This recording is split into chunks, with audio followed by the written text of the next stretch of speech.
Pessoal, vamos começar. Já tem 14 pessoas, tá? Vamos começar a reunião. Hoje a gente tem três casos clínicos, tá? Dois deles são para decisão diagnóstica, e depois a Fernanda vai apresentar uma, uma entidade menos comum que a gente tem pouca oportunidade de ver também com essa sistêmica, né? Com cometimento hepático, tá? Então eu vou compartilhar aqui com vocês a minha apresentação. Vou ver se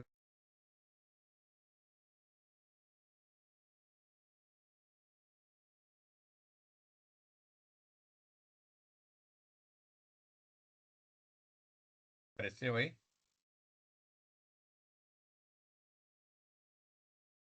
Apareceu, tem que botar só no modo de apresentação lá embaixo.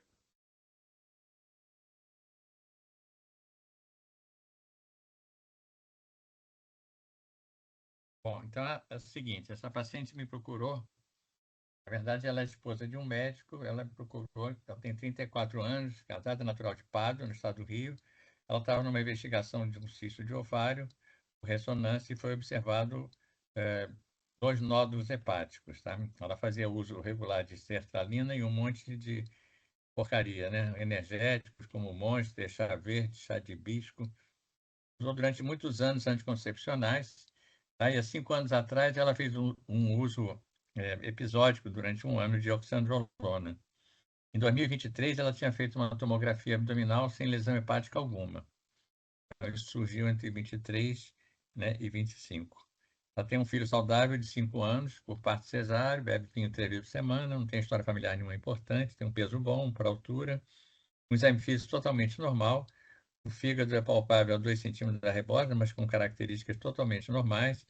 E os exames laboratoriais também eram todos normais. Ela tinha apenas uma hipercolesterolemia, com um triglicerídeo normal. Os exames laboratoriais que ela trouxe da época também eram normais, TGP, TGO, gama-GT, bilirrubina, os marcadores todos para hepatite B e C negativos, uma alfa-fetoproteína de 3,8, 799 normal, de 9, e um CEA também normal. E ela trazia lá de Pádua uma ressonância de setembro de 25 com duas lesões nodulares, tá? No segmento 8, tá? Uma de 2,3, uma no 8 e uma no 6. Uma de 2,3 e uma de 1,8, que tinham características de adenoma hepatocelular. Era captante na fase de contraste, eles não observavam nenhuma gordura, cicatriz ou sangue nas lesões, e eram hipocaptantes na fase biliar. Então, com essa história de anticoncepcional durante um longo período, um uso aí de oxandrolona também por um período, é uma mulher jovem, com um alfa-feto normal, sem nenhum fator de risco para CHC, né, nem marcador viral, nem obesidade, diabetes, nem nada. Bom, foi sugerido um diagnóstico clínico também de adenoma hepatocelular. E eu sugeri para ela suspender todo o anticoncepcional, o estrogênio. Como eu não gostei achei pouco, não estava muito claro para mim essa ressonância, eu pedi para ela repetir em 3 meses. A recomendação habitual é você repetir em 6 meses depois da pessoa suspender o anticoncepcional, reduzir peso, né, reduzir ou suspender o estrogênio. Eu pedi para ela repetir em outro local uma nova ressonância com Primovich em 3 meses. Isso foi em setembro de 25 e ela repetiu em janeiro de 26, que é essa ressonância que está aqui a descrição, mas o Antônio vai mostrar para a gente. Pode mostrar, Antônio. Vou botar aqui. Tem que descompartilhar, não é isso? Acho que sim.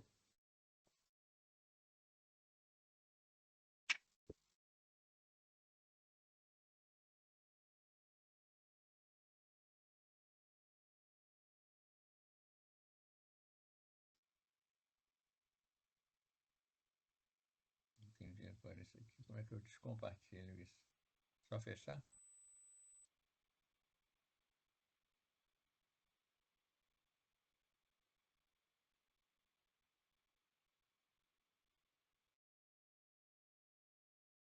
Acho que eu tô mostrando aí já. Estão vendo a imagem? Sim. Tá. Bom, vamos lá. Essa sequência que eu estou mostrando aqui primeiro é, é um T1 em fase e fora de fase, né? Bom, ela de fato tinha um outro nódulo que eles descreveram como uma hiperplasia nodular focal.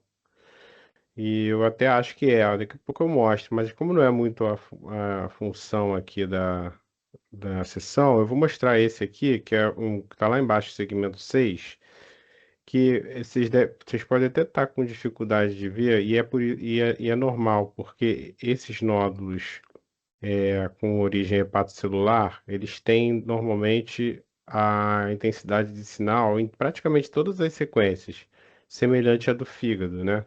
Justamente porque eles são hepatocelulares. Nesse caso aqui, ela tem essa sequência em fase e aqui é o fora de fase. Quando você vê na sequência em fase, ela tem um foco de sinal preto dentro dela.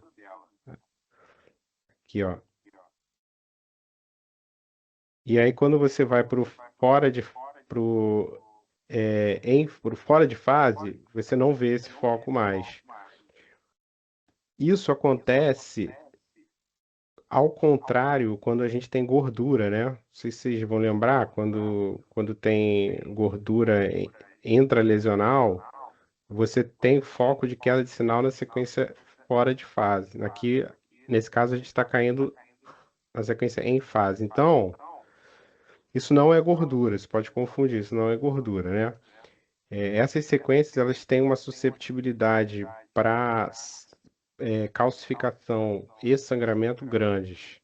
Então, isso aqui pode ser ou um foco de calcificação dentro da lesão, que é menos provável, porque normalmente fica hipointenso em todas as sequências.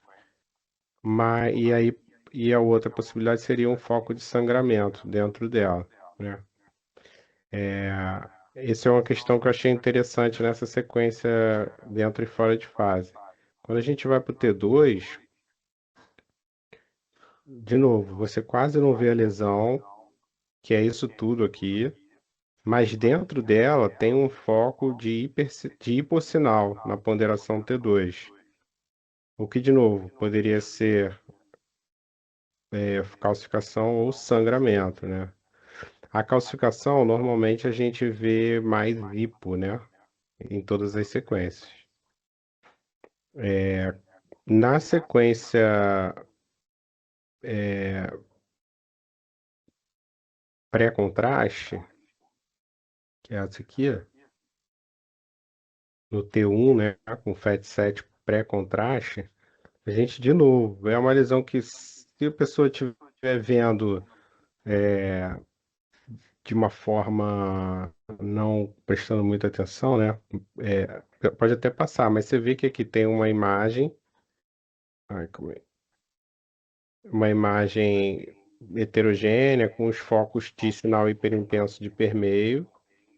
Então, me parece, é um nódulo de origem hepatocelular que tem um foco que a gente precisa de distinguir entre sangramento, que é o mais provável, e calcificação, né? Menos provável. Na difusão, ela tem um aspecto interessante que ela não restringe a difusão, mas ela tem um halo de hipersinal ao redor, né? E isso, quando a gente pensa nas possibilidades que são nódulos hepatocelulares, né? A gente lembra do padrão inflamatório dos adenomas, que tem esse halo de hipersinal nas sequências com ponderação T2, que fazem a gente, que é o sinal do atol, que é chamado.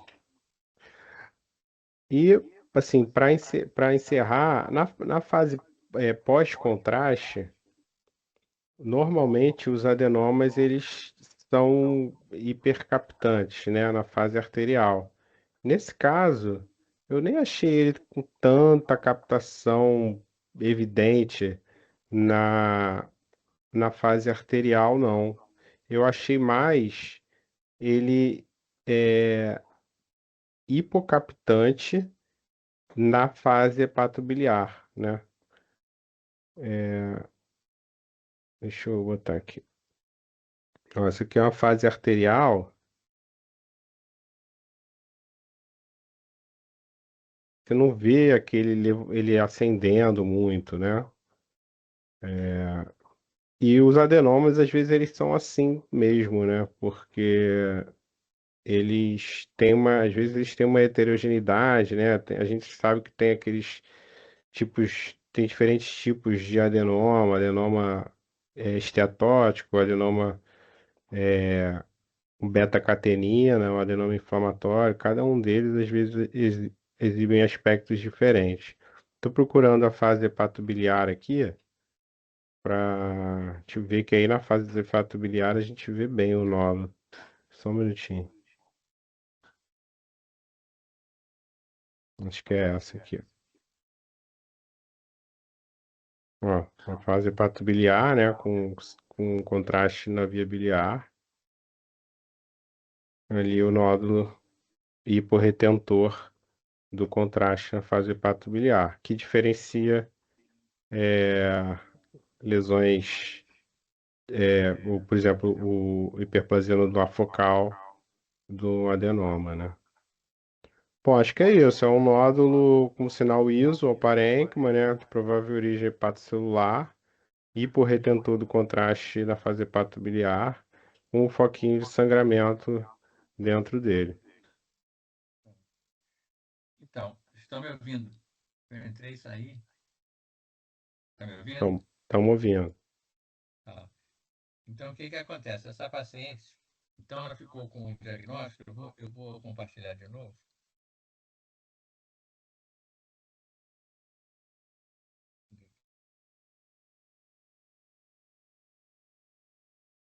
Aqui.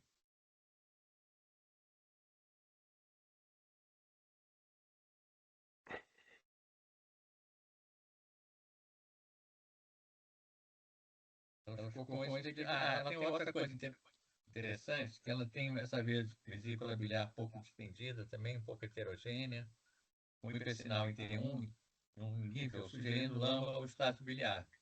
Isso eu dei importância por conta da conduta que a gente pode ser que venha a tomar. Então, a impressão foi de um nódulo hepático hipervascular na transição do segmento 8 e 4A, compatível com HNF, e esse outro nódulo que o Antônio mostrou bem, né, de 2,3, 2,4 centímetros, na transição do segmento 5 e 6, cujo aspecto favorece um adenoma inflamatório, né, complicado por talvez um pequeno sangramento. Duas coisas interessantes que estão chamando a atenção agora por essa caracterização do tipo de adenoma, que a coisa mais importante é você tentar excluir que seja um adenoma beta-catenina positivo, que é o que tem maior risco de malignização, né? Em geral, com tumores maiores do que 2 centímetros. Então, uma das maneiras que eles estão dizendo é que 70% a 80% dos adenomas que são beta-catenina positivo, eles não negativam na fase hepatobiliar. Eles continuam ascendendo, continuam positivo, né, na fase hepatobiliar, diferente da imensa maioria dos adenomas, né? Então, ele tem essa característica, mas isso não é para jurar, é só uma sugestão. O que dá realmente o diagnóstico de beta-catenina é o diagnóstico histológico, imunohistoquímica, etc. Essa paciente, ela queria engravidar, ela quer engravidar ainda. Então, ela tem um adenoma de 2,8, que não é um adenoma muito grande, né, 5 centímetros, e que ela quer engravidar. A outra coisa que falam, que, né, e por conta daquele caso até da Juliana Leitão que a gente teve, é a separação entre um adenoma e um CHC, que é muito difícil do ponto de vista de imagem, porque o adenoma, tanto o adenoma como o CHC, eles são hipervasculares, eles captam, eles lavam, eles são negativos né, na fase rotobiliar. E eles agora estão tentando dizer que o adenoma, agora eu não lembro se é o adenoma ou se é o CHC, ele tem um ADC, que é uma medida, né, da intensidade, eu acho que da captação, né, do contraste. Isso aí o Antônio pode falar melhor para a gente. Diferentes um do outro. Parece que o adenoma tem maior. Não sei se você já viu alguma coisa sobre isso, Antônio. Eu até dei uma olhada naquele artigo que você mandou. Na verdade, assim, a difusão, ela é composta sai duas, mal explicando, saem duas sequências, né? A difusão em si e o mapa de ADC. É, a imagem só restringe a difusão quando ela tem um alto sinal na difusão e um baixo sinal do mapa de ADC. O que a gente consegue quantificar disso é o hipossinal no mapa de ADC. Quanto mais hipo no mapa de ADC, quanto mais preto, mais restringindo essa lesão tá, essa imagem tá, e mais celular ela é, tá? Isso dito, apesar de estarem tentando falar e provar alguma coisa, até hoje eu nunca vi nada que pudesse Garantir, né? fazer com que a gente use isso como um critério, entendeu? É, Porque o próprio CHC, pelo menos os menos diferenciados, né? Que é o que a gente mais vê por aí, no dia a dia, eles têm uma difusão não tão restrita, né? A difusão não ajuda muito. Tanto é que ela é, ela é critério para quando ela está restringindo muito, favorece malignidade e aí a gente pode aumentar de Lihard de 3 para 4, tem isso. Mas o normal não é restringir muito, né? Então a gente, na verdade, para diferenciar os dois, obviamente, tá restringindo muito, aí a gente chama atenção para malignidade, para CHC. Mas se não tiver restringindo, aí pode ser os dois. E aí a pode gente ser. não consegue, não costuma medir muito, não tem um threshold, aí, um cutoff, né, para a gente usar. E aí a gente pode usar também nas vezes, por exemplo, para metástase hipervascular, né, que aí de fato o ADC é bem baixo ali. É. Então nós estamos diante de uma mulher de 34 anos, que já teve uma gestação, que quer ter uma segunda gestação, que tem um adenoma de 2,8, 2,4, entre os 5 e entre os 6, né? E que tem um pequeno sangramento, né? Não é comum tumor pequeno, adenoma pequeno sangrar, mas tem essa evidência aí, né? Qual é a conduta, então, nesses casos? Né? A gravidez tem importância, quer dizer, a gravidez interfere no prognóstico, na evolução da doença. Né? O fato de já ter um sangramento prévio também influencia na nossa conduta. Então, eu vou mostrar algumas coisinhas aqui para vocês. Em relação à gravidez, por exemplo, a gravidez está associada a níveis elevados de hormônios, de estrogênio, de androgênio, que podem provocar o crescimento do adenoma hepático e ruptura. Então, tradicionalmente, né, devido à maior mortalidade associada à ruptura do adenoma durante a gravidez, as pacientes eram aconselhadas a evitar a gravidez ou ressecar primeiro o adenoma. Então, tem uns estudos recentes que mostram o seguinte, resumindo, né, que os tumores pequenos, quando O acompanhados, quê? que os tumores pequenos, os adenomas pequenos, quando acompanhados durante a gestação, aqui esse autor aqui, ele acompanhou 90 pacientes por 99 gestações. 53% dos pacientes permaneceu no mesmo tamanho. 15% até regrediu um pouco durante a gestação. E 31% progrediu. Os que eram pequenos progrediram dentro do tamanho pequeno, de 2 passou para 3, de 2 passou para 2,5. Agora, 8 pacientes desses que progrediram, eles apresentaram sangramento na gravidez. Tá? 5 no pós-parto e 2 no trabalho de parto. Embora todos esses pacientes tivessem adenoma de maior que 6,5. Ora, Se já era maior de 6,5, já devia ter sido operado até antes da gestação, né?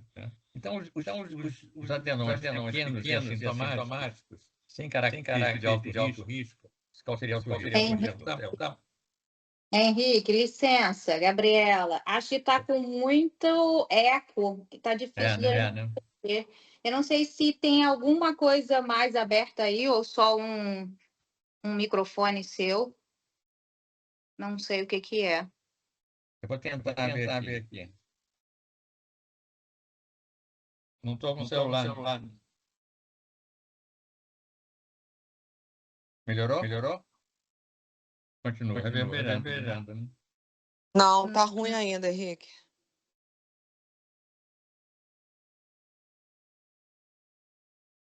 Alô? Tá com eco, estou ouvindo também. Eu não estou sabendo consertar aqui, não. Só se eu sair tudo e entrar de novo. Pode ser? Fazer Henrique, então. na verdade, é porque a gente está te vendo 2 vezes ali, né? Você tem que fechar um microfone. Fala agora. Oi. Vai, continua falando. E agora, tá melhor? Tá. Agora acho que eu saí de um. Agora Tá melhorou. aberto, Agora tá melhorou. aberto. Agora deixa eu exibir, né? Eu agora tem que compartilhar aqui de novo.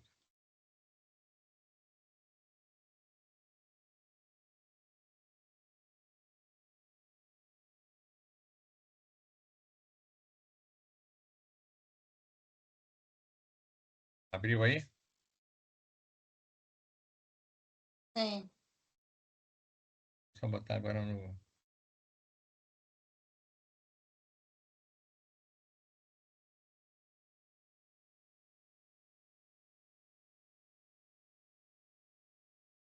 Pronto.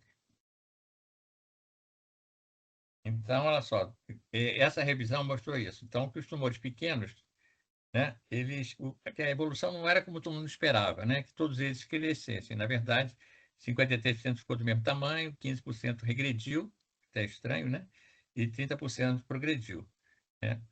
Dos que progrediram, teve complicações, 8 pacientes tiveram sangramento, né, mas embora todos esses pacientes já tinham adenomas grandes. Então, assim, esses achados sugerem que os adenomas pequenos e assintomáticos, sem característica de alto risco, que é o alto risco?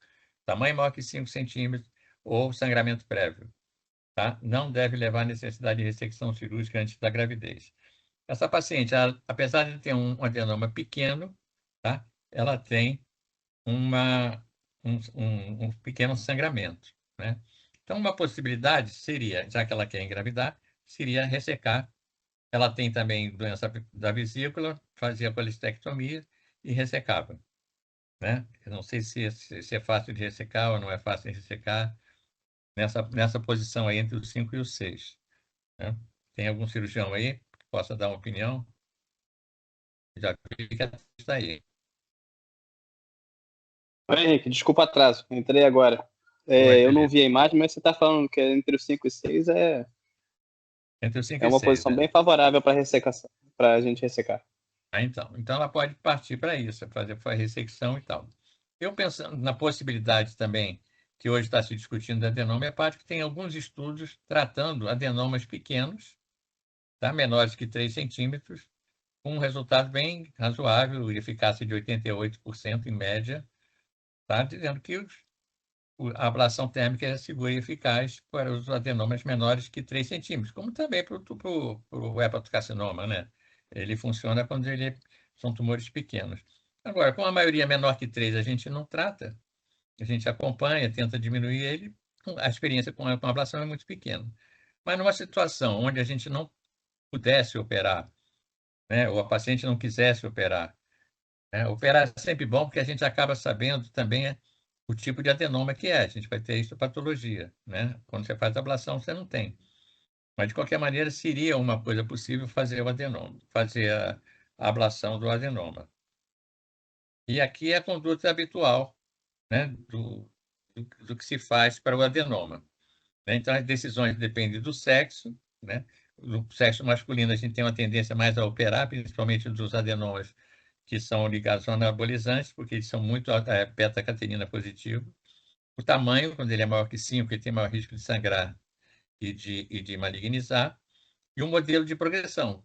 Se eu tenho um adenoma de 2 centímetros, e depois de 6 meses que eu vou fazer o controle, retirando o anticoncepcional, ele cresceu para 4, eu não vou esperar chegar a 5, ele dobrou de tamanho. Tá? Então, é importante perder peso, descontinuar os anticoncepcionais.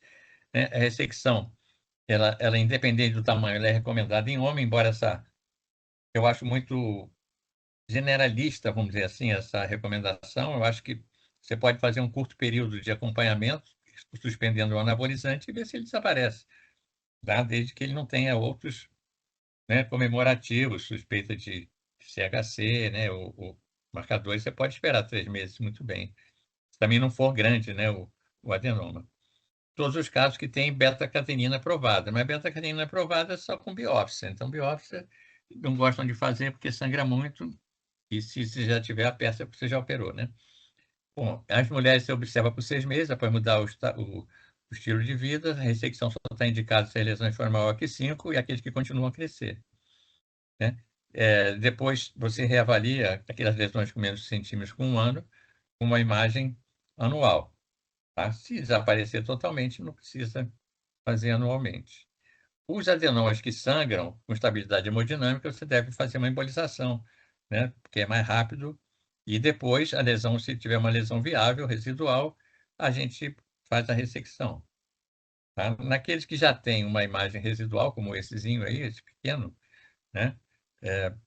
Ele já tem a indicação cirúrgica. Tá? Bom, isso aqui é só para mostrar para vocês, eu não vou falar disso tudo aqui, não.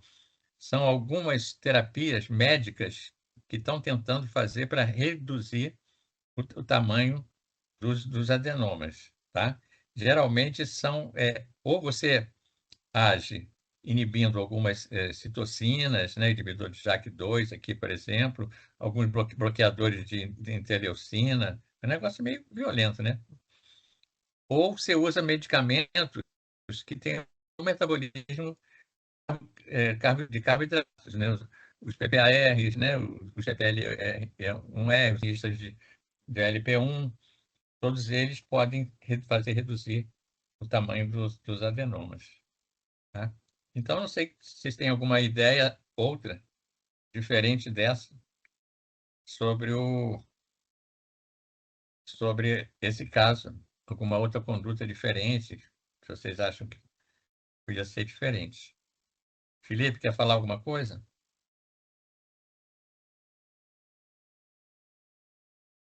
Está quietinho aí, não quer operar? Oi, não. Não, eu tô aqui prestando atenção, firmemente. Tá bom. É, Então, assim, então, a ideia é essa, né?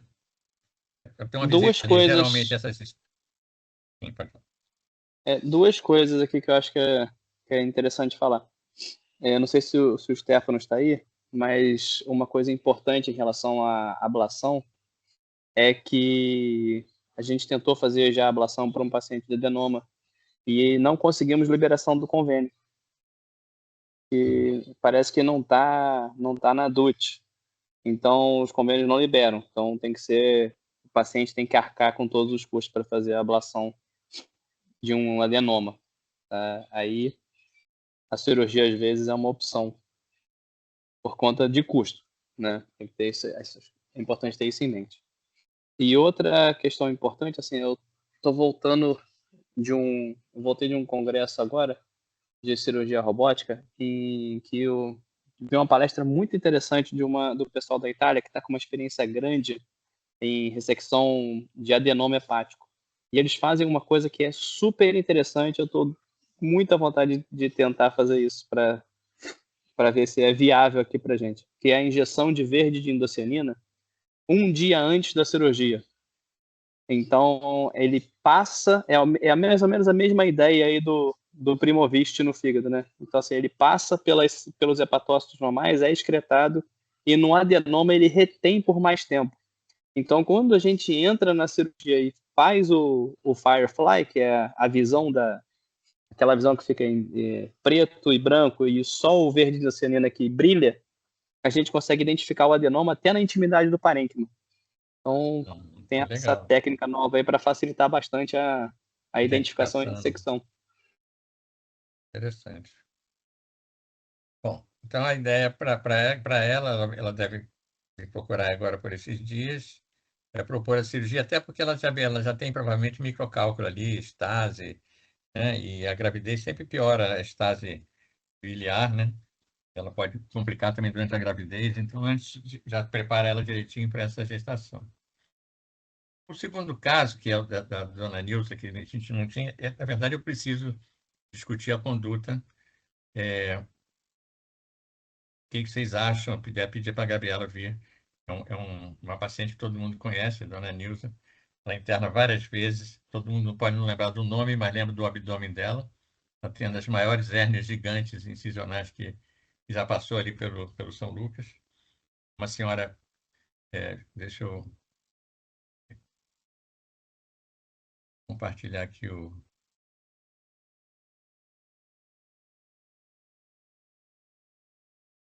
tem outro caso aqui. Não, acho que já tem que abrir.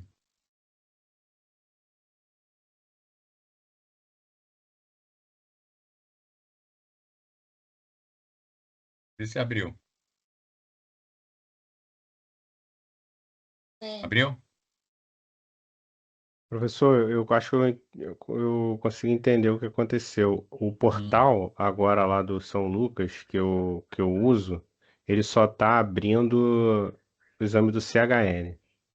Por isso que eu não estou conseguindo abrir o exame do São Lucas. Não sei o que aconteceu. Vou tentar entender aí durante a semana. E como no board de segunda eu abro muito exame do CHN pro pessoal lá. Acabou que eu não me toquei que não estava abrindo de São Lucas, mas enfim, foi isso. Tá bom. Vocês estão vendo aí a apresentação? Abriu para vocês?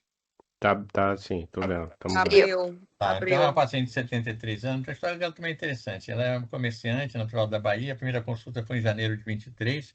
Há 21 anos atrás, ela teve uma hemorragia abdominal por ruptura de um cisto de ovário. E, na ocasião, informaram a ela que o filho era cirrótico. Ela não sentia nada, não sabia de nada. Na verdade, depois foi atribuída a estosomose hepatosplênica, do qual ela era portadora também. Há uma confusão, né? As pessoas não sabem, olhando macroscopicamente, um fígado de estosomose separado de um fígado de cirrose. Ela ficou assintomática esse tempo todo. Em 2022, ela teve uma hemorragia por varize de esôfago, provavelmente ela já devia ter varizes, né?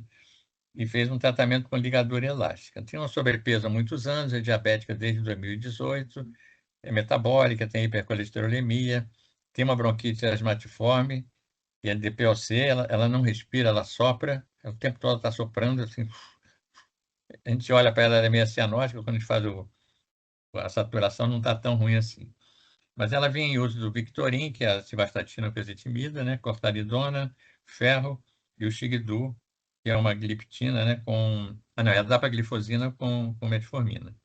Ela fumou por 36 anos, parou a 18 anos, parece que ela começou a fumar com 13 anos, uma coisa assim. E não bebe, tem um filho hipertenso, 3 irmãos, 2 falecidos de causa vascular, uma obesa grau 1, 1,56 m, 78 quilos, ou seja, um doente de DPOC, obesa, que respira mal, né? Tem cirrose, que é doença metabólica, e tem uma hipertensão pulmonar, tem essa volumosa hérnia incisional, tinha um baço, né, de difícil palpação, mas baço grande, não tinha CIT nenhum nessa internação. Ela, na ocasião, ela não sai de ar. Tinha uma plaqueta baixa, mas tinha um TAP bom, INR bom. Era diabética, não estava muito descompensada nem nada. Creatinina boa, função renal, albumina boa, né? O colesterol baixinho com remédio, função tiroidiana normal, transaminase pouco elevada. Eu tinha uma gama-GT e uma fosfatase sempre um pouco elevada. E fez até eu fazer uma investigação para CBP também, que foi negativa. Ela tem uma alfa-feto já nessa ocasião de 36, em janeiro, elevada, né? Um ferro mais para baixo, ferritina também mais para baixo, um Césio 99 normal. Ela fez uma ressonância nessa época, 23, mostrava um fígado heterogêneo, irregular, reticulado, com áreas de fibrose, acentuação das fissuras e já tinha um nódulo com características de CHC, isso em janeiro de 23. Tinha circulação colateral e um baço de 17 centímetros. Na ocasião, ela estava sem varizes e foi optado para avaliar a paciente pelo transplante, com TC de tórax e uma prova de função pulmonar. Ninguém ficou muito animado. A doente não estava querendo fazer transplante, ela não tinha 2 centímetros também o tumor, mas também não queria fazer ablação na época, ou seja, não queria fazer nada. E ela morava longe do Rio e nós ficamos acompanhando para ver se esse tumor ia crescer, se a gente ia encarar esse transplante ou não ia encarar, e ficou essa indecisão. Até que, finalmente, em novembro de 24, a lesão havia crescido para 2,5 centímetros, e a alfa-feto também tinha se elevado para 68, e ela fez uma ablação dessa lesão no segmento 7. Tá? Uma lesão de 2 centímetros, a alfa-feto caiu imediatamente para 17. Bom, em julho de 25, ela surgiu uma trombose não tumoral da veia porta e reapareceram varizes de grosso calibre. Como havia essa possibilidade dela ainda aceitar fazer o transplante, a gente também aceitar correr um risco, já que cardiologicamente ela estava liberada para o transplante, a gente colocou um TIPS nela, embolizou essas colaterais. Nessa ocasião, foi visualizado 2 nódulos hipervasculares sem lavagem no segmento 2, 3 e 4. A alfa-feto dela já tinha subido para 68, mas nada foi feito aqui. A gente repetiu em janeiro de 26, na verdade, um ultrassom, que mostrou os mesmos nódulos, agora maiores, com 3,6 e 3 centímetros. Tá? É uma doente ruim para ressecção. É uma doente que já tem uma trombose tumoral no ramo esquerdo da veia porta, então um tumor avançado. Né? Uma doente que não é candidata a transplante, não é candidata à cirurgia de ressecção por conta das comorbidades todas, né? E do fato de ter cirrose. A alfa-feto dela agora elevou 483, sugerindo realmente um envolvimento vascular, né? Ela permanece no side PUG A, com mel de baixo. A plaqueta dela é baixa, mas a hemoglobina dela está aqui, é normal, quer dizer, é ligeiramente alterada, 6 pontos qualquer coisa. Função renal normal, TAP bom, bilirrubina um pouco elevada. Ela tinha um ALB score grau 2, hemoglobina de 3,8. E aqui foi solicitada a nova ressonância, tá? Que é a ressonância que era para ser mostrada, né? Mas a gente tinha uma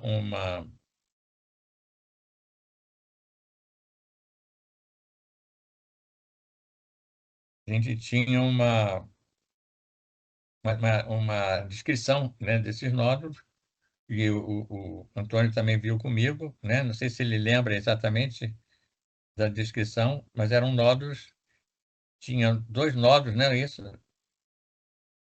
Isso, Você tinha lembra? um. Lembro. Tinha um tratado do lado direito e 2 nódulos E, à esquerda, não é isso? isso, tinha. Na verdade tinha uma. É que eu tô com aquele outro Aristides na cabeça. Não, não, é aquela Mas. que tinha uma É, fibrose, sim. assim, que ficava difícil até de ver o tumor. Ah, sim, lembrei. Ela tinha uma. Ela tinha essa área de pós-tratamento ali no lobo direito, ali, né? O segmento, acho que Isso. 7, que não tinha tumor viável. E ali no lobo esquerdo tinha uma área que era uma área assim, com um limite mal definido, com um sinal levemente hiperintenso em T2, que no exame anterior ela já até tinha, mas estava bem menos evidente, bem discreta, e agora ela estava um pouco mais evidente. Só que no exame de agora ela, ela começava a restringir a difusão, e a gente via que no ramo portal pro ramo portal esquerdo tinha tecido preenchendo o vaso de aspecto expansivo, captando contraste e restringindo a difusão também. Então, o que eventualmente poderia confundir com a fibrose confluente, na verdade, parecia ser uma lesão, um CHC infiltrativo agora. Acho que o que ela viu de 3,8, 3,6, deve estar tudo junto ali naquilo que a gente viu, né? Isso. Bom, então, de qualquer maneira, é um carcinoma avançado, que já foi tratado por ablação, né, que vinha evoluindo lentamente, porque, na verdade, ela tem desde 2023, né, numa paciente com cirrose, hipertensão porta, que já tem um TIPS, né, que não tem encefalopatia nenhuma, né, que é hipertensa, toma clostridona, é diabética, é POC, e que a gente não quer operar, tá? E também agora já tem esse envolvimento que também vai diminuir bastante o resultado de uma ressecção.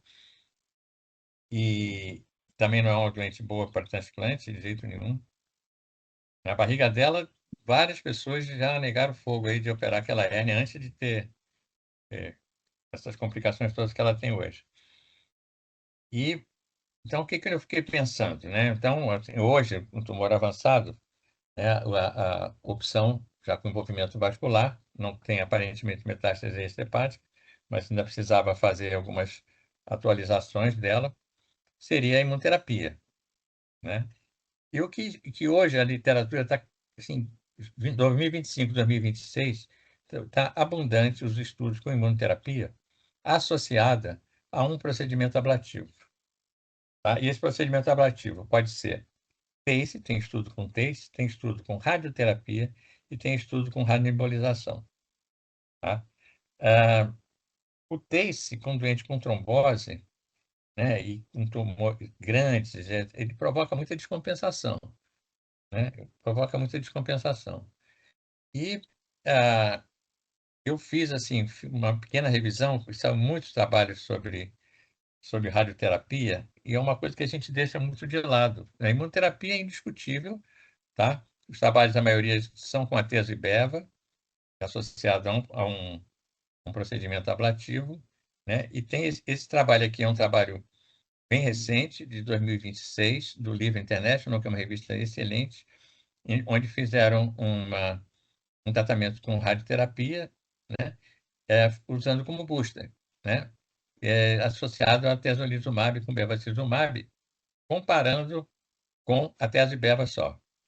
Tá? Era um paciente com mais de 18 anos de idade, era um BLC, geralmente B ou C, e tinham recebem sempre com primeira linha o atese beva, eram classificados por A e B, não tem nenhum C, tá? Eles não tinham tratamento prévio, terapia sistema prévio, começaram agora, atese beva, não tinha neoplasias concomitantes, e eles eram pacientes que tinham envolvimento, eram doentes avançados, candidatos tinham que ser chá de A ou B compensados, não podia ter ascite, né? Era um ECOG de 0 até 2, e os tumores eram inadequados para ressecção cirúrgica ou ablação devido ao tamanho, localização ou envolvimento vascular. Então, na verdade, eram pacientes com grandes tumores, com invasão macrovascular, tá? Ou uma doença órico-metastática que requeria um controle local. Então, essa terapia com o Proton Beam Therapy, né, foi iniciada dentro de 4 semanas depois do início da tezolizumab, tá? E a gente teve, assim, eles fizeram um propensity match score, né, que eles tinham muito mais doentes, mas pegaram pacientes com características semelhantes para poder comparar, tá? Tem, assim, a resposta completa é baixa, né, nesses 2 métodos. 1,9 com a tese beva sozinha e 5,4 quando incluiu a PBT. A resposta parcial foi bem maior quando incluiu a radioterapia, 51 a 15. Né? A doença ficou mais. A estabilidade de doença foi igual nos 2 grupos. A progressão de doença foi muito mais rápida e maior, né, nos pacientes com a tese beva sozinho. A taxa de resposta objetiva foi muito maior quando se associava à radioterapia, 56 a 17. A taxa de controle da doença também, 75 a 44%. Tá? Obviamente que esses pacientes não duraram muito. Vou mostrar depois o tempo de sobrevida dos pacientes, mas aqui tem as 2 curvas. A curva com radioterapia é bem melhor. Então, ele fala o seguinte, que essa combinação do atezolizumab com o PBT melhorou o prognóstico, né, a evolução, comparado ao atezolizumab sozinho, com maior taxa de resposta, em geral, né? Um controle melhor da doença, uma sobrevida livre de progressão também com tempo maior, e a sobrevida, né, que é sabido, com a tese-beva, quando tem envolvimento vascular, né, o resultado é pior que até que quando tem metástase extrahepática. Tá? O envolvimento vascular, principalmente macrovascular, ele reduz para 9, 10 meses, e nos doentes sem envolvimento vascular, isso chega até 18, 19, 20, como foi no estudo original. Então, nesse grupo que tinha grandes tumores com invasão vascular, foi baixo, né? Foi 7 meses a sobrevida com a tese-beva sozinho e 16 quando associou à radioterapia. Então, ele foi um preditor independente de mortalidade reduzida, com benefícios em todos os subgrupos, independente da etiologia do vírus, tá? Da invasão, de ter invasão macrovascular ou não, e também o tamanho, a carga tumoral também. E os efeitos adversos, a radioterapia não acrescentou aqueles efeitos adversos, hipertensão, diarreia, plaquetopenia, os efeitos foi igualzinho nos dois grupos, não teve diferença nenhuma. Eu não botei esse slide porque eu não queria prolongar muito. Isso aqui não vou falar do trabalho, mas só mostrar que já tem também fase 2, agora já estudando também, também doentes com doença importante, né? Invasão macrovascular, tumores grandes, inoperáveis, a associação de pembrolizumab com SBRT. Tá? Então, dizendo que foi segura, foi mais para ver segurança, compararam com sorafenib, o tempo de sobrevida não foi muito grande, mas eram doentes muito ruins, em média foi de 12,4 meses. Tem esse outro estudo em que eles combinaram quimioembolização mais radioterapia versus sorafenib em doentes com invasão macroscópica e obtiveram um resultado também superior.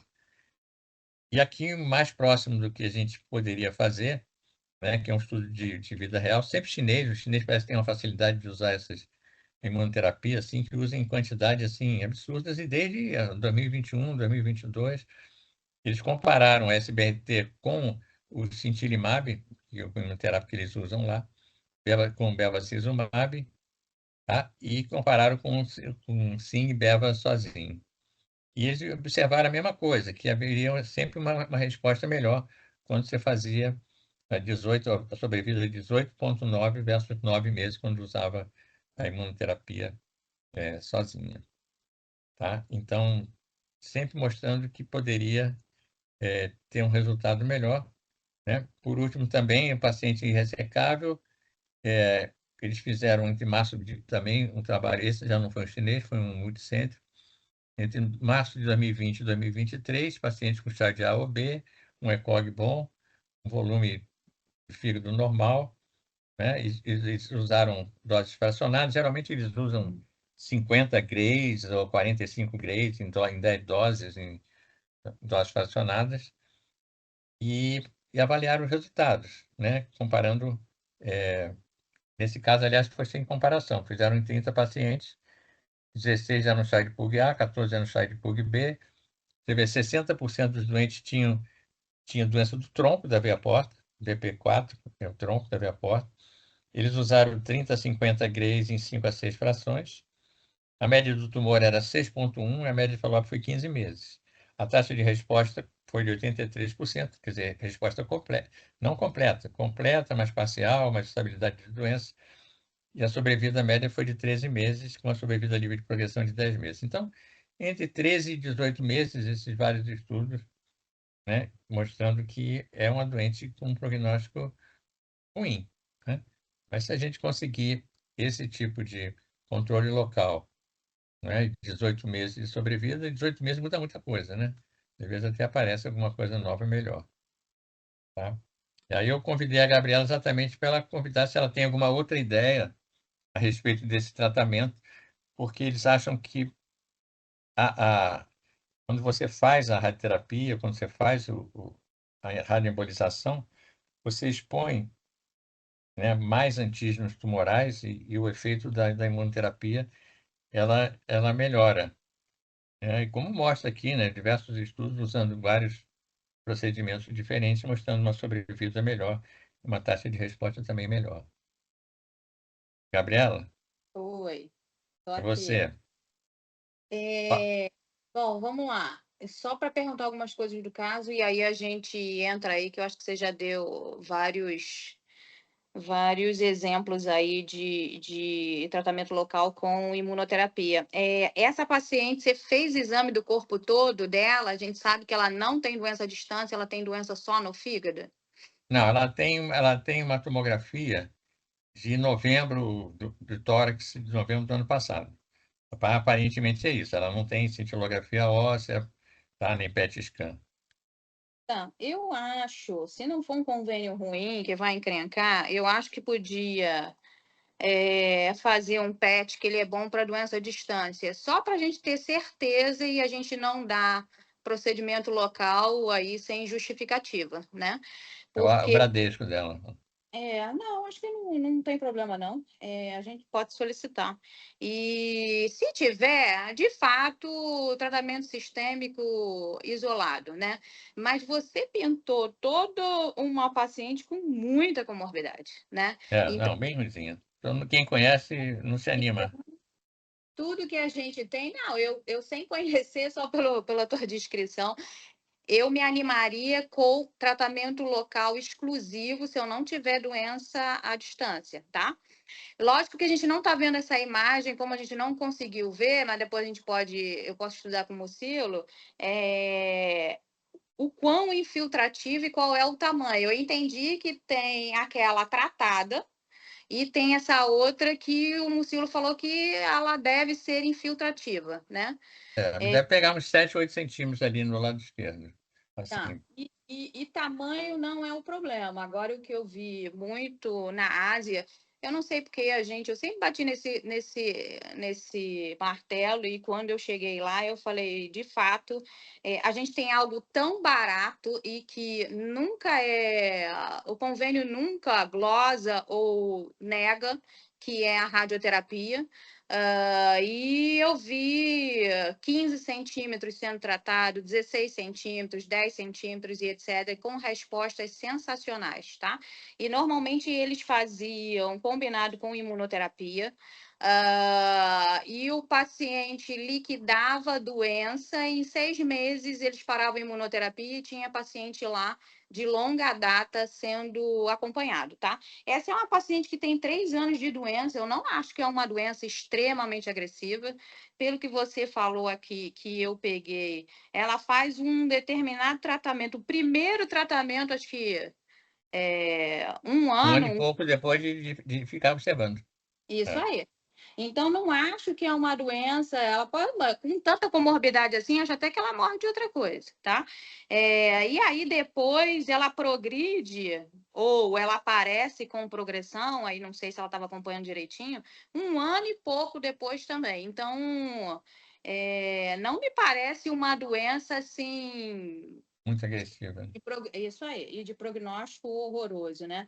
A Então, progressão que ela teve maior foi entre a ablação de 25, né? Foi 6 meses. Os últimos 6 meses é que ela virou de lado, do lado direito para o lado esquerdo, se bem que ela já tinha um nódulo do lado esquerdo, só que não lavava. Então ficou como lirade, não foi tratado, né? sim, uma não foi tratada, a outra que foi, não é isso? Foi só tratado uma lesão do lado direito. Então, que aparentemente, pelo que o Mucilo falou, a gente não viu, mas a princípio ela ainda estava lá estacionada, né? Me A parece. direita estava boa, tá boa. Então, assim, não me parece uma doença super agressiva. Honestamente, se ela não tiver doença à distância, eu ofereceria só SBRT, tá? E aí a gente poderia conversar com o Braga ou com a Rosana, que faz muito GI do Américas, que tem feito pra gente. Mas isso pelo medo do efeito colateral da imunoterapia com ela, porque o resultado Sim, porque parece ser assim, melhor com os dois, né? eu não sei se eu daria Avastin para ela. Sim. Tremelimumab, a gente até saiu agora no Asco GI, justamente os fatores ruins, de prognóstico ruins, que são Child B, mas aí a gente está considerando um B7, um B8, tá? E também com invasão macrovascular, esses pacientes foram submetidos ao esquema Himalaia, tá? Tremelimumab e durvalumab, que a gente já faz, mas era uma população que estava excluída do estudo, e super factível, lógico, com sobrevidas piores, isso aí a gente sabe, mas super factível de se fazer. Agora, eu vejo que tremelimumab é um anti-CTLA-4, ele não é tão inocente, embora seja uma dose única, tá? Essa paciente, se fosse para escolher uma imunoterapia, de repente eu faria durvalumab isolado, por exemplo. Tá? Que aí a gente já tem em mão há muito tempo e a gente sabe que a gente não tem tantos eventos adversos imunomediados aí importantes, tá? E os outros, quando a gente fala de inibidor de tirosina quinase, eles são tóxicos. Dentro dessas comorbidades, ela não vai tolerar, tá? Então, Você assim, acha que o medo seu com o bevacizumab seria pela hipertensão, proteinúria, que essa doente podia piorar? hipertensão porta e etc. Eu não. Não, a varize ela não tem, está com TIPS e está sem varize. Agora, há pouco tempo? O TIPS dela já tem, depois do TIPS ela já viu que não tem varize. Mas assim, ela é realmente uma hipertensa leve, que fica com cortalidona, né? Cirrótico geralmente não é hipertenso, né? Um bom cirrótico não é hipertenso. Mas assim, tudo bem, eu acho que tem a possibilidade também de fazer a radioterapia só e ver qual é a resposta que ela vai ter. Né? Mas eu não deixaria de excluir doença à distância, não, tá? Senão a gente papa Não, muito. sim, claro. Então, Ela vai te procurar, tá? E Tá. aí a gente vai na segunda lá, a gente Mas vê os ela junto. resultados são brilhantes, tá? E aí, só para acrescentar o que você falou, de fato, TACE a gente não faz com envolvimento macrovascular, radioembolização a gente faz, só que é muito caro. E a gente também faz SBRT com envolvimento macrovascular. Então, é um mundo aí da SBRT bem positivo para a gente e que a gente não usa muito. E a incidência de Hilt, né, que seria hepatotoxicidade induzida pela radioterapia, é muito baixa, né? Estava vendo 2 a 4%. Então, assim, não é nada assustador, né? Uhum. E está dentro de um tamanho, embora já saia aí um pouquinho, está no limite ali de uma TACE, é super factível aí da SBRT. Ok. Até tenho vontade de chamar o Braga qualquer dia para falar para a gente aqui sobre... Se eu soubesse qual era o caso... Não, mas eu posso combinar com ele. Vamos combinar na próxima sessão. Isso. A gente conversa. Ele já tem Ele até faz uma apresentação para a gente como é que é, porque as pessoas fazem muita coisa sobre radioterapia, sabe? Fazem muita imagem. A gente não tem ideia boa de radioterapia. A gente não é boa, não. A gente não tem ideia de como os pacientes passam. A gente não tem essa experiência assim, né? Porque antigamente a gente irradiava o fígado todo na radioterapia externa, não necessariamente o fígado todo, e era muito ruim, mas mudou bastante. Eu vou Já pedir. se chegou a dose, né, a fracionamento, já se chegou a um tamanho, igual a radioembolização também, falhou muito no início e agora ele sabe quanto que tem que concentrar ali de radiação para que seja realmente provocar lesão tumoral, né? Então, os métodos vão melhorando. Sim. Bom, vou ter que... Fernanda, está aí ainda? Hoje nós Tô prolongamos um aqui, pouquinho essa discussão. Você quer apresentar tô para a aqui. gente agora? Vou apresentar. Deixa eu compartilhar aqui a tela. Deixa eu ver se o meu já está descompartilhado.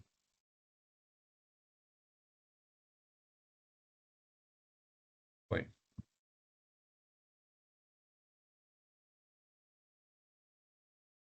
Tá vendo?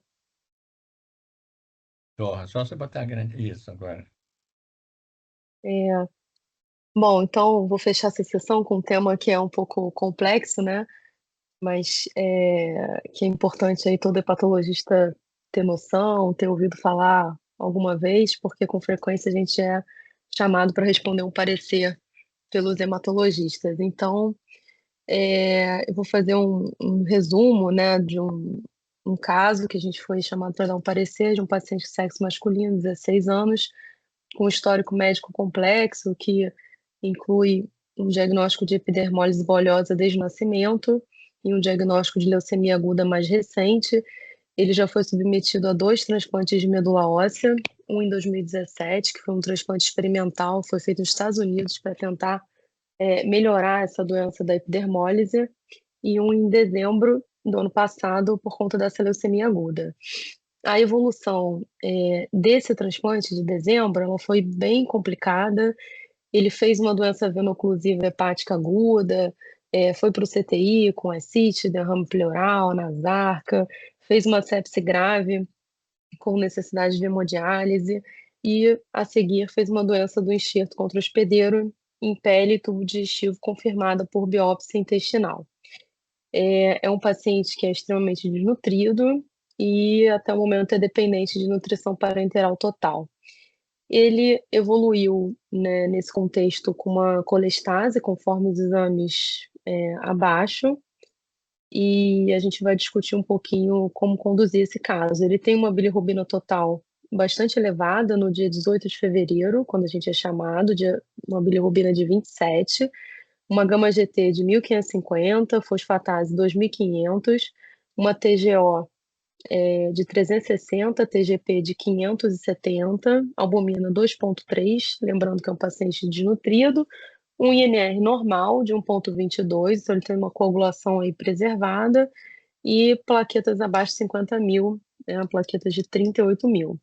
Ele tem ultrassom de abdômen com Doppler normal, nesse momento, e tem também uma ressonância com colangio normal, exceto por uma sobrecarga férrica, muito provavelmente aí as politransfusões que ele fez nesse contexto de doença hematológica.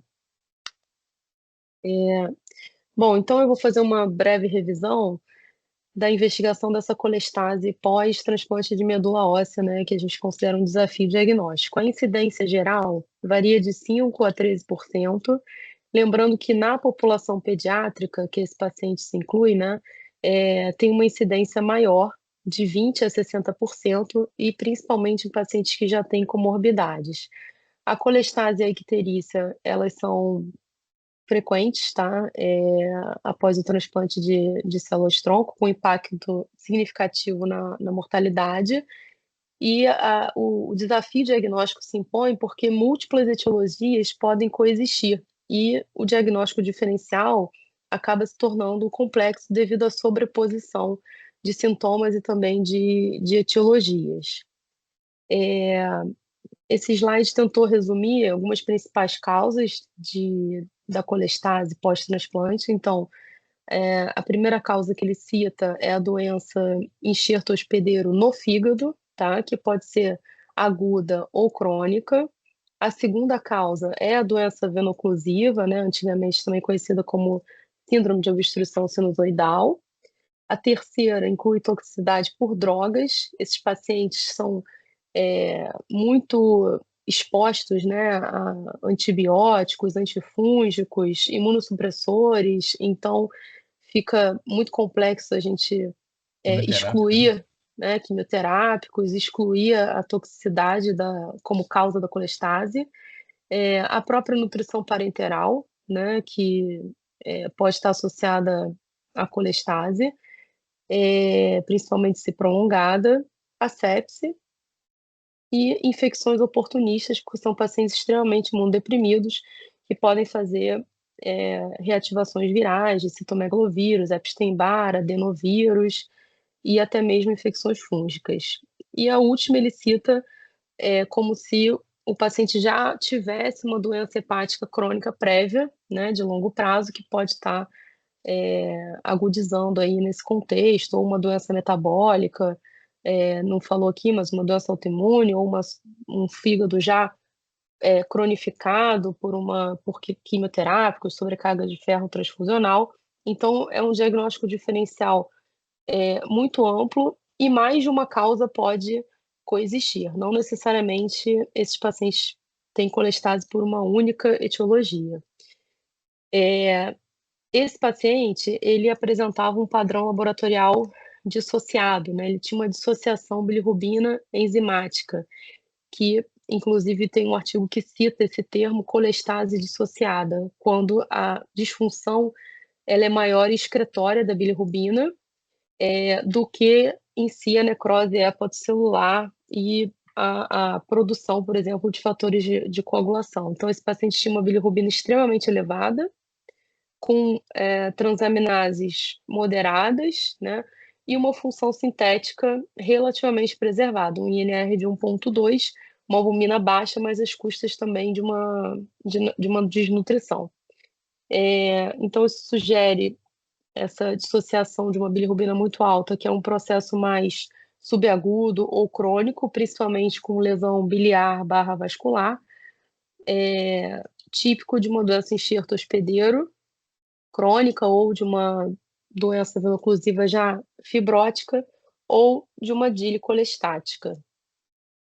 Em relação ao papel da biópsia hepática na investigação, de fato, ela continua sendo o padrão ouro para o diagnóstico definitivo, né?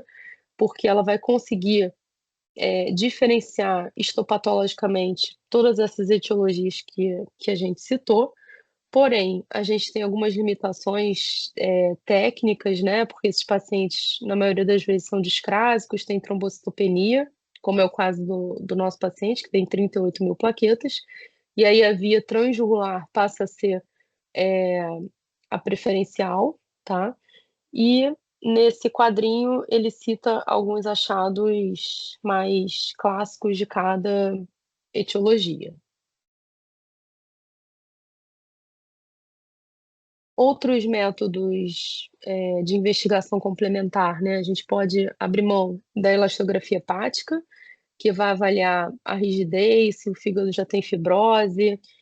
Se for um fígado congesto, às vezes atrapalha, mas, enfim, é um método não invasivo, né? Rápido. O ultrassom com Doppler é fundamental, né? Porque vai avaliar a pervividade vascular, vai descartar se tem obstrução biliar, vai identificar nos casos de suspeita de VOD se o paciente tem ascite, e também, enfim, hipertensão portal, esplenomegalia. A pesquisa viral por PCR é fundamental. Esse paciente nosso fazia PCRs 2 vezes por semana para CMV, EBV, adenovírus. Ele fez também PCRs para hepatite B e C. E a questão da nutrição parenteral é que você deve sempre revisitar aí a composição, tentar tirar lipídio, considerar fórmulas com óleo de peixe, ômega 3, e transicionar, assim que possível, para nutrição interal, para tentar tirar esse componente de colestase associada à NPT de como etiologia aí associada, né? Então, o tratamento desses doentes envolve uma terapia integrada, né? O ácido urso desoxicólico é muito utilizado na dose de 20 mg por quilo por dia. Corticoides em dose bastante alta, né? Que o tratamento principalmente da doença enxerto hospedeiro é imunossuprimir. Então, 2 mg por quilo de corticoide, que vai diminuir a inflamação, resposta imunológica. Suspender qualquer agente hepatotóxico, tentar modificar a fórmula da nutrição parenteral, como eu já citei aqui. E então essa abordagem aí multifatorial, né, vai ajudar. E aqui eu fiz uma revisão rápida de um artigo de revisão de doença enxerto hospedeiro, que é a principal causa aí desse nosso paciente. Ele já tinha doença enxerto hospedeiro na pele, no tubo digestivo e provavelmente agora no fígado, tá? Ele não tem mais ascite, derrame pleural, não tem ganho de peso, não tem hipertensão portal no Doppler, então o que descarta um pouco aquela hipótese de VOD. Então a gente caiu mais realmente para uma doença enxerto hospedeiro no fígado, tá? Que a incidência é bastante elevada, de 35% a 50% após o transplante de medula. Existe também a doença crônica, né? Que aí tem uma incidência mais alta ainda. E para nossa surpresa, pelo menos para minha, né, encontrei uma mortalidade muito alta dessa condição, 68% quando a doença enxerto hospedeiro acomete o fígado, a mortalidade em 1 ano. A patogênese, né, associada a um dano tecidual mediado por células T do doador que atacam os antígenos do hospedeiro, a principal manifestação é um padrão de fato colestático, com elevação acentuada de fosfatase e bilirrubina. Tem também uma variante, ele fala hepática, né, hepatítica, né, que tem um predomínio mais de transaminases. E você pode ter também uma disfunção hepática isolada, sem acometer pele e tubo digestivo. Isso é mais raro, o que dificulta o diagnóstico. Então, a maioria das vezes você tem acometimento de tubo digestivo, pele e fígado, mas você pode ter manifestação também isolada no fígado. Lembrando que é fundamental você fazer o diagnóstico diferencial com essas outras etiologias, como eu já citei. A biópsia hepática, né, o artigo cita que você deve realizar quando você tem suspeita de outras etiologias, quando você tem disfunção hepática isolada, né, que é mais raro, então é um desafio diagnóstico maior. No caso desse paciente, ele já tinha doença enxerto hospedeiro na pele e no intestino biopsiado e confirmado, né? Então, o diagnóstico fica um pouco mais simples. Quando você tem falha de resposta na terapia empírica para a doença enxerto hospedeiro, então você está tratando e o doente não melhora. E sempre quando você tem uma dúvida diagnóstica que você acha que pode alterar a conduta e o resultado da sua terapia, né? Então, lembrando que a biópsia hepática, você precisa que o doente tenha pelo menos plaquetas boas, sem coagulopatia. A amostra ideal é um comprimento de 1,5, com mais de 10 tratos portais. E os padrões histológicos descritos, né, são esses: hepatítico, que é o menos comum, que acontece com menos de 100 dias de TMO, e é caracterizado por uma hepatite aguda e necrose hepatocelular, diferente do padrão clássico, que é o padrão colestático, que cursa com ductopenia, né? Você tem um dano colangiocelular, uma colestase lobular e perda progressiva de ductos biliares, podendo até ser descrito aquela síndrome de Vanishing Duct Syndrome. O manejo clínico e prognóstico são reservados. A primeira linha são os corticoides, que eu já citei, de 2 mg por quilo, frequentemente associados com inibidores de calcineurina, né, que principalmente o tacrolimus. Só 30% a 50% vão apresentar resposta clínica, e você tem aqueles casos que são refratários, que você parte para tratamentos de segunda linha, e aí tem várias opções, né, que incluem a fotoférese extracorpórea, que na verdade você tira o sangue do paciente, separa os leucócitos, irradia com raio ultravioleta e depois devolve esses leucócitos para o plasma do paciente. Tem um resultado muito bom. Tem o ruxolitinib e o rituximab e, enfim, transplante hepático em casos bem selecionados e muito graves. Então, o que esse nosso paciente fez, né?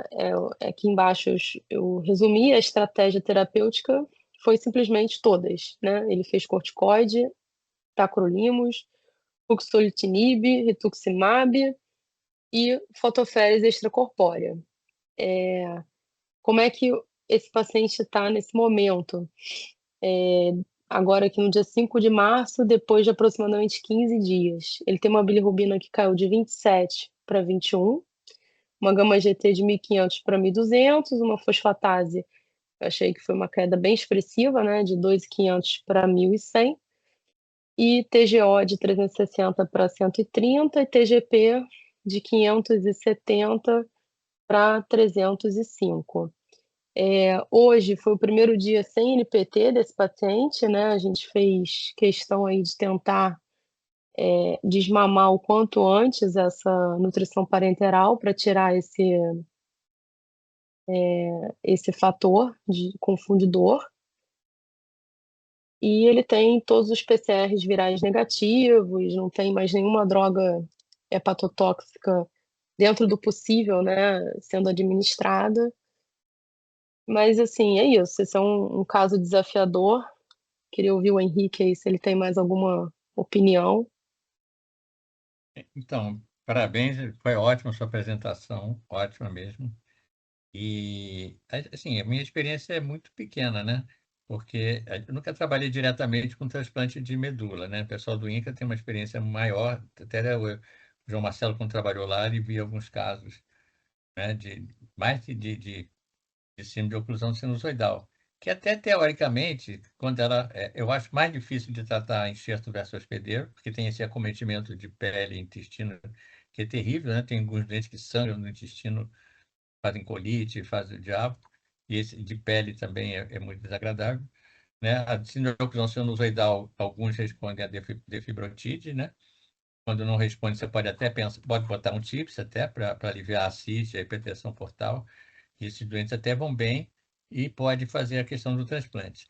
O transplante nesses pacientes assim é muito complicado, né? Porque a doença, você está colocando mais fogo na lenha, né? Você está botando mais linfócito aí, estranho para o cara, né? Tudo bem que ele vai usar corticoide, tacrolimus, que já trata a doença dele. Mas a doença de pele, de intestino, vai continuar. Você está trocando o fígado, né? Por isso que essas formas isoladas que você falou, que são os melhores para o transplante de fígado, né? Do que quando tem uma doença global, né? Eu achei, assim, o resultado que você mostrou muito interessante, né? Não sei como que esse paciente, no final das contas, vai ficar, se realmente houver uma remissão dessa doença enxerto versus hospedeiro e ele ficar só com a ductopenia, aí A pode até parte, pensar, a parte intestinal já está ótima, ele está tá evacuando só ótima, né? uma vez por dia, já sem sangramento. A pele bem melhor também. Embora, assim, eu tenha visto que esses tratamentos todos que ele está fazendo e essa fotoférese também, os resultados são melhores para doença extrahepática, né? Para o fígado é ruim, assim. Ele usou Então, essas outras drogas todas aí, né? é, Vamos ver como é que eu ele não sei vai, se o ele que que ele vai vai, vir, se vai sobrar alguma se ele coisa vai disso. ficar colestático algum tempo e esse fígado vai acabar ferrotizando, né? O bom dele estar bem do intestino, você pode usar agora a via intestinal, né?